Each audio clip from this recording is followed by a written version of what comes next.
So, hello mga ka-TH, magandang hapon. So, ngayon lang tayo nakauwi mga ka-TH galing site. So, ito ang mga gamit natin ka-TH nga ating gawing EKS locator. So, sa kadami ninyo nga nag-PM kung paano ito gawin, gusto nga makaalam kung ano ba ang ipang-load nito mga ka-TH. So ito mga ka-TH, 1,000 plus ito mga ka-TH.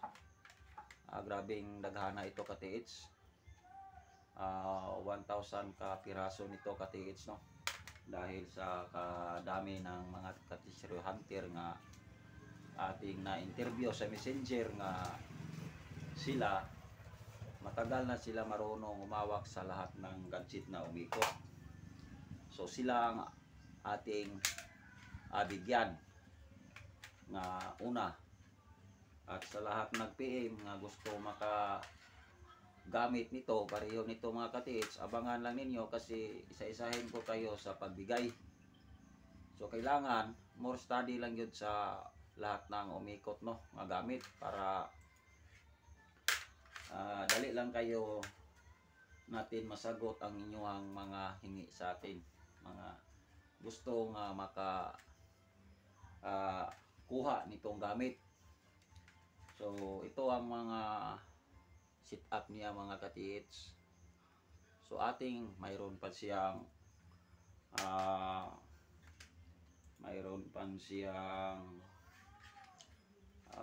barcode.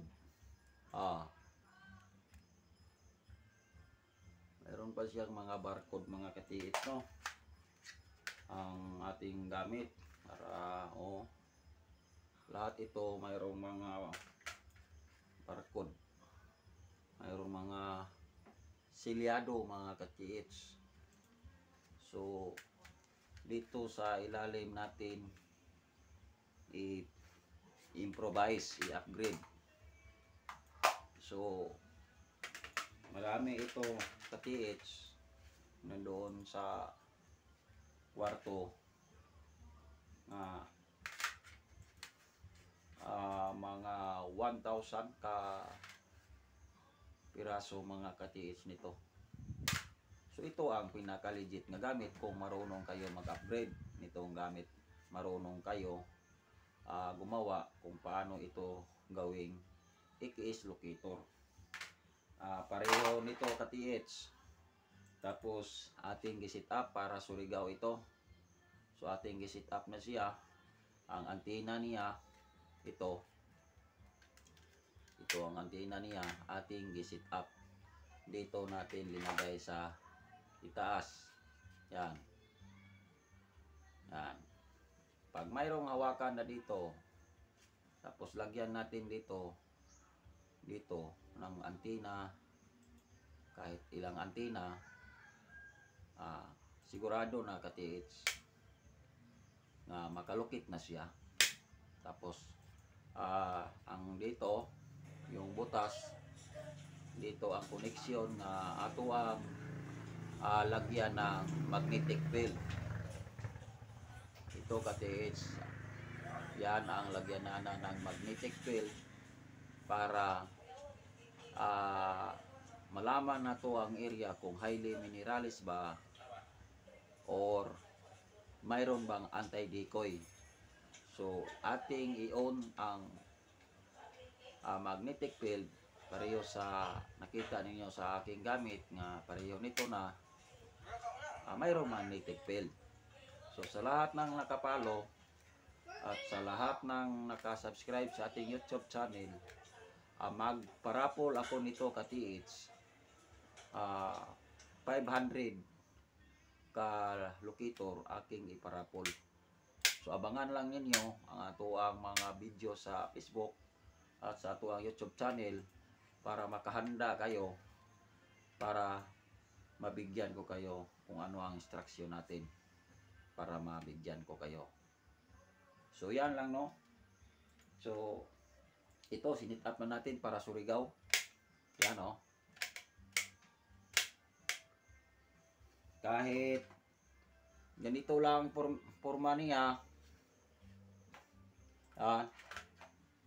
pwede ating lipat itong mga antina dito. Pareho nito mga ka-TH. Para Surigao na nito. Tapusin ko ito mga ka-TH sa susunod na araw. So mayroon na siyang layout para butasan dito. Yan, mayroon ng pintil pen para mayroong hawakan dito. So ito ang mga gamit mga ka-TH na hindi na-discover sa mga lahat ng mga ka-TH. Na itong gamit, pinaka maganda ito mga ka-TH gamitin sa pagtretressure. Kasi madali lang niya masagap ang mga medium at ang mga giveaways. So at kahit maliit na mga alahas na nandoon sa mga antik. So ang mga power load nito mga ka-TH, aking ipakita ninyo sunod araw. Sa sunod na araw, kailangan mga ka-TH mayroon yun siyang sinukuan nga kahoy. Pareho nito ka-TH, kailangan i-load yun siyang kahoy nga sinukuan. Kung mag-search kayo sa YouTube, i-search ninyo sa YouTube ano ba ang sinukuan, malaman ninyo ang sinukuan. Maraming dinala nito mga ka-TH. Mainam ito sa paggamit sa lahat ng kagamitan. So kung makita ninyo bakit tinatawag siyang sinukuan, mayroon siyang cross sa gitna. Medyo mangit-ngit lang ang video natin. Mayroon siyang cross sa gitna mga ka-TH. So i-search lang ninyo sa YouTube, sa ibang mga nag-vlog nitong kahoy nga sinukuan. Marami tayo nito ka-TH kasi nakakilala tayo nito kung ano bang puno. May raming puno dito sa kalapit lang sa aking bahay. So importante ang mayroong sinukuan, ang metal detector, para susuko lahat yan. Lahat ng hahanapin natin susuko. Kasi yoyoko. Kasi itong sinukuan, mayroong cross sa gitna. Kahoy na sinukuan, mayroong cross sa gitna. Kapag makakita ka nito, sigurado mga ka-TH, siswertihin ka. At yan, ipalaman pa rin natin dito siya ka-TH. At sa lahat ng mga load nito, abangan ninyo kay aking ipakita sa inyo kung ano ba ang i-load. Lahat ng load para agresibo yun magditik ang inyong gamit at hindi magditik ng anti-decoy at hindi magditik ng minerals. Kaya nagsabi ako sa mga vlog ko noon, makita ninyo sa Facebook at sa YouTube, nga kahit scanner pa, kahit anong klaseng legit nga gamit nga electronic, hindi gin makatalo sa ating gamit. So nasubukan na natin yan at nainkwentro na natin yan sa mga area. So ang sinukuan, i-search lang ninyo sa YouTube, kahoy sinukuan nga kahoy. Mugawas na diha kay daghan kayo nag-content aning kahoy nga sinukuan. So kita ginamit natin ito sa pagtreasure. Kasi sa ibang mga tao kung sila ang magsalita, ang kahoy sinukuan, yan ang doon nagpalansang ang atuang Ginoong Kristo. So lahat ng masamang tao, mga elemento, susuko yan. So kapag ilagay nimo dito sa ating gamit, kung maglukit ka sa area, kung mayroong critical area na mga elemento, hindi siya manipulize ang inyong gamit. Kasi ang lahat ng mga umikot, kaya manipulize sa elemento. Kung mag-detect tayo sa area, lalong-lalo na kung mayroong bantay. Pero kung saktong depensa ang inyong mga gamit, mayroong depensa na hindi manipulize sa mga elemento, kaya naglagay tag depensa. So ito ang kahoy sinukuan, i-search ninyo sa YouTube, kahoy sinukuan, makita ninyo ang mga explanation din sa nag-vlog ani. sa nag-post ani, makita ninyo din ha sa YouTube kung ano ba ang kagamitan sa sinukuan. Pero kita nag-study ta atong gigamit pa rin sa pagtreasure ang kahoy sinukuan. So sa ito ang mga gamit nga ating gi-prepare sa ating kapwa ka-TH nga ating ipadala ni sa ilaha. So sana matapos natin ito sa susunod na araw para maipadala na natin sa kanila.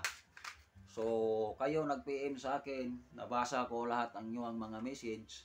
Huwag lang kayo mag-alala kasi mabigyan ko kayo nito mga ka-TH. So yan lang no. Follow lang yun mo. Panoorin lang ninyo ang atuang mga videos sa YouTube at sa ating Facebook para makaalam mo kung ano sa atong sunod nga update sa pag gawa nito at sa atuang adventure. So tingnan ninyo mga ka-TH, lahat ito mayroon siyang mga barcode, mga silyado ni siya mga ka-TH. So original yun siya mga ka-TH.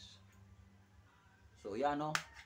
So sa lahat ng mga treasure hunters sa Luzon, Visayas, Mindanao, kita pag yun ang nakadiscover nito nga gamit. Dahil sa kilala nating kaibigan nga treasure hunter nga tao siya, matagal siya kasama sa hapon. Dahil sa kanya naturuan ta sa mga sikreto. So aking sa sunod nating video, pakita nako sa inyo kung saan pag load nitong gamit, ano ang materials nga ating ilagay, dahil ang ipasok natin dito nasa mga 18 to 20 ang ating ipasok. Yan karami ang nating ilagay sa loob nito. So maraming salamat mga ka-TH, i-share ninyo itong video dahil lahat ng mga ka-TH wala pa silang gamit at first time pa sila makakita sa nitong klaseng gamit. So maraming salamat no mga ka-TH, magandang hapon, mabuhay tayong lahat.